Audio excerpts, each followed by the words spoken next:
Some people believe that spirits are just echoes, memories imprinted on the walls of an old house, flickering shadows caught in the edge of your vision. But others have spoken to them. And what's even more unsettling than seeing something you can't explain, is hearing it talk back. The 5 stories you're about to hear come from real people who claim to have experienced something beyond logic. These aren't tales of haunted mansions or ancient rituals. These are ordinary places. Familiar rooms. Quiet woods. A phone that rang when it shouldn't have. Each of these individuals spoke with something that wasn't supposed to speak. And none of them have ever been the same since. These are 5 true stories of people who spoke with spirits. First story.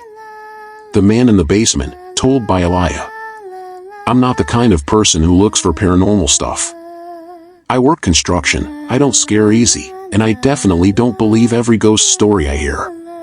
But there's one thing that happened to me back in 2018 that I still can't explain. I was working a renovation job on an old duplex in a quiet residential area. The place was empty, but the owner had me coming in after work hours because he didn't want the noise during the day, something about his wife recovering from surgery next door. It was around 9:30 p.m. when I went down to the basement to measure some pipes. The air was colder than the rest of the house, not in a bad insulation way, like unnaturally cold. You know that feeling when your skin tightens like it knows something your brain doesn't? While I was crouched near the back wall, I heard footsteps behind me. Slow, deliberate ones on the concrete. I turned fast. Nobody was there. I figured maybe someone upstairs. Sound carried weird in that house. But then I heard a voice. A man's voice. Deep, low. It said, "You shouldn't be here." I stood up so fast I knocked over my toolbox. I scanned every inch of that basement. Empty. I was alone. I grabbed my stuff and went up. On my way out, I saw the owner standing on the porch, smoking. I told him I was done for the night and was about to leave, when he asked, "Did you see him?" I froze. "See who?" He didn't answer. Just looked at the house and said, "He doesn't like when people move his things." I never came back to finish the job. Second story. She talked to me like she knew me, told by Leora. I was volunteering at a retirement home in 2021, mostly doing companionship visits with elderly residents.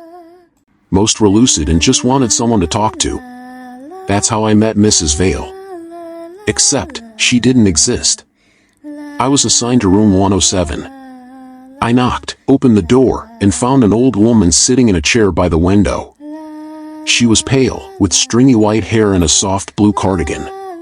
She smiled as I walked in and said, "It's been so long, Leora." I froze. I hadn't told her my name. We talked for almost an hour.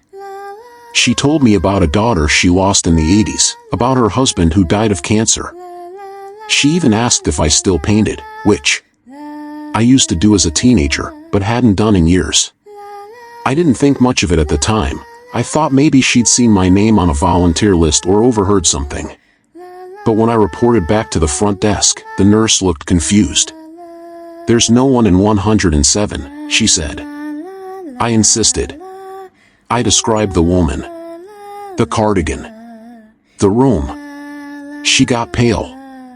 Mrs. Vale died 3 weeks ago. And the room's been locked since. We went back. The door was locked, and when she opened it, the room was completely empty. Bed stripped. Chair gone. I still don't know who I spoke to." Third story. The campground voice, told by Joran. In the summer of 2020, I went on a solo camping trip. I wanted time away from everything, no phone, no noise, just the woods and me. It was a quiet campground, not a single other tent in sight. Around midnight, I was sitting by the fire when I heard someone whisper my name. Not yell it. Whisper it. Joran. I stood up and shined my flashlight in every direction. Nothing. Just trees. I chalked it up to my imagination. But then it came again. Joran. I need your help. It was coming from deeper in the woods. I know how this sounds, but it was like the voice was inside my head and around me at the same time. I called out, asking who was there. No answer. But something started moving behind the trees, just out of my flashlight's reach. Slow footsteps. I packed up immediately. Drove off without sleeping. 2 weeks later, I got a letter in the mail. No return address. Inside was a photo. Black and white. It was me, sitting by that campfire. I still have no idea who took it. Fourth story. I was 13 when this happened. I remember it clearly because it was the night my older brother left for college. I slept in the room across from his, and that night, I felt off. Like the house was too quiet. Around 2 a.m., I woke up to the sound of my closet door slowly creaking open. It wasn't the hinges. It was like something was pulling it. I turned on the lamp. The door stopped moving. But then, from inside the closet, a voice whispered, "Maylise, are you still awake?" It wasn't my brother's voice. It wasn't anyone I knew. And it came from deep inside that closet. I screamed. My parents came running, turned on every light. The closet was empty. Nothing there. No sign of forced entry, no animals, nothing. That night, my dad nailed the closet door shut.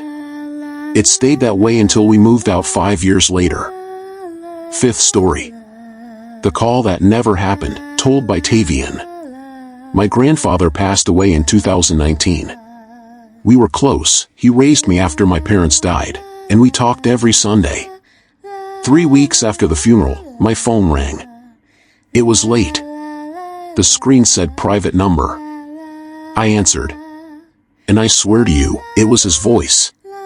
"Hey, kiddo. Just wanted to say I'm proud of you." I was frozen. I asked who it was. No answer. Just breathing. Then he said, "Don't forget the drawer." Click. The next morning, I opened the drawer in his old desk. Inside was an envelope with my name on it, with a note and $500 in cash. The note said, "For when you need to start over." I checked with the phone company.